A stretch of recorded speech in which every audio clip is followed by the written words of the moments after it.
2018도 2738 뇌물 공여 등 피고인 이재용의 사인, 상고인 피고인들과 특별검사 사건을 선고하겠습니다. 이유 요지를 말씀드리겠습니다. 이 사건의 쟁점은 다음과 같습니다. 피고인들의 정유라 승마 지원을 위한 뇌물 공여와 관련하여 최서원이 박근혜 전 대통령과 뇌물수수죄의 공동정범이 되는지, 피고인들이 최서원에게 말들을 뇌물로 공여하였는지, 이를 위하여 삼성전자의 자금을 횡령하였는지, 국내 재산을 국외로 도피시켰는지, 범죄 수익의 발생 원인에 관한 사실과 처분에 관한 사실을 가장하였는지 여부입니다. 그리고 피고인 이재용, 최지성, 장충기가 영재센터에 자금을 지원한 것과 관련하여 승계작업에 관한 부정한 청탁이 인정되는지, 지원금 상당의 삼성전자 자금을 횡령하였는지 여부입니다. 그 밖에도 미르재단, K스포츠재단에 대한 출연이 뇌물 공여인지, 그 출연금 상당의 삼성전자 자금을 횡령하였는지 여부, 그리고 피고인 이재용이 국회 청문회에서 위증을 하였는지 여부입니다.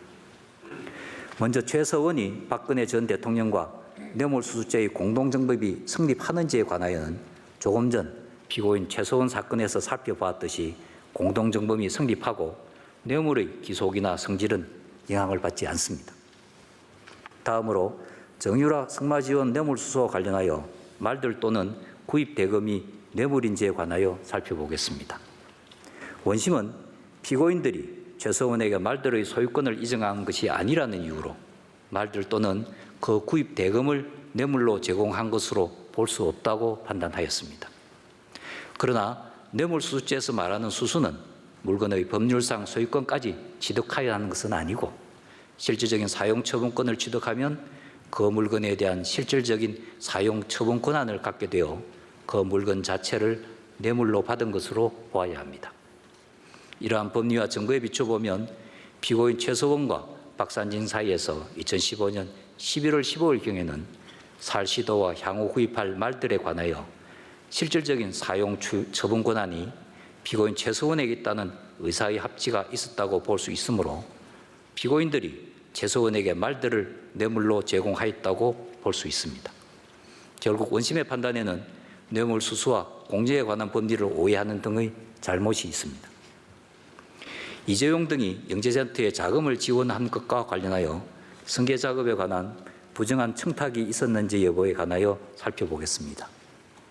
제1심은 승계작업에 관한 피고인 이재용의 부정한 청탁, 박근혜 전 대통령의 직무와 영재센터에 대한 자금 지원 사이의 대과관계를 인정하였습니다.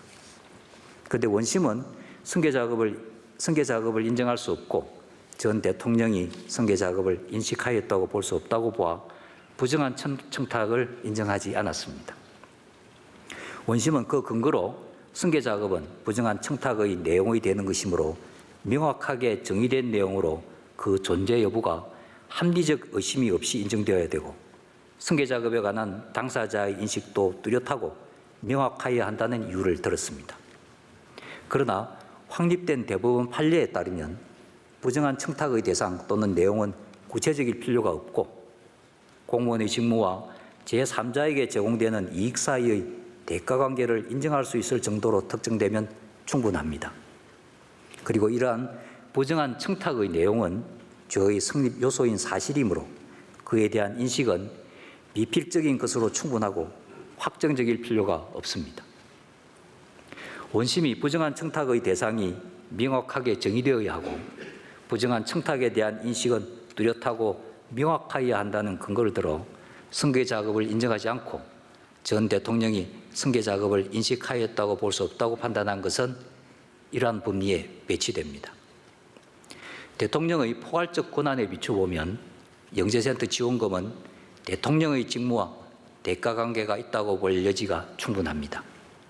따라서 원심은 부정한 청탁에 관한 법리에 따라 전 대통령의 직무와 청탁의 내용, 전 대통령과 피고인 이재용의 관계, 이익의 다과, 수수 경위와 시기, 이익의 수수로 인하여 사회 일반으로부터 직무집행의 공정성을 의심받게 되는지 등을 심리하여 전 대통령의 직무와 영재센터 후원금 사이에 대가 관계가 있는지, 그와 관련된 부정한 청탁이 인정되는지를 심리하여 판단했어야 합니다. 이상 살펴본 내용에 따라 이 사건을 살펴보면 다음과 같습니다.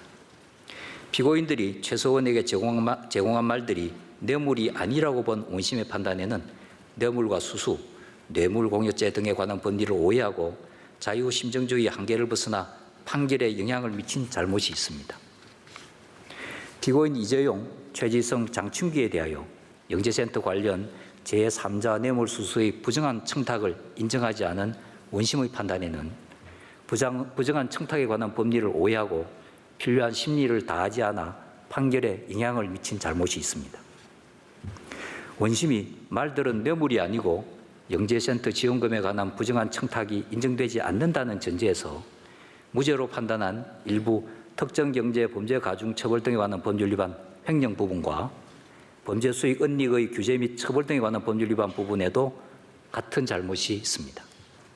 그 밖에 미르재단과 K스포츠재단에 대한 출연금 관련 뇌물 공여, 재산 국외 도피, 피고인 이재용의 국회 위증 등에 관한 상고 이유 주장은 모두 이유 없습니다.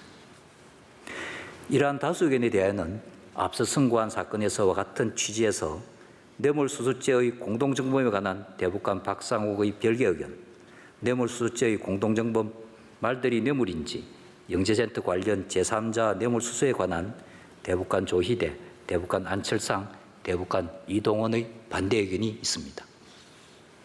다수 의견에 따라 다음과 같이 판결합니다. 주문, 원심 판결의 피고인들에 대한 이유무죄 부분을 포함한 유죄 부분과 무죄 부분 중 범죄 수익 등의 처분에 관한 사실 가정에 의한 범죄 수익 은닉의 규제 및 처벌에 관한 법률 위반 부분, 피고인 이재용, 최지성, 장춘기에 대한 사단법인 한국동계스포츠 영재센터 관련 뇌물 공여와 특정경제 가중처벌 등에 관한 법률 위반 횡령 부분을 파기하고 이 부분 사건을 서울고등법원에 환송한다. 특별검사의 나머지 상고를 모두 기각한다.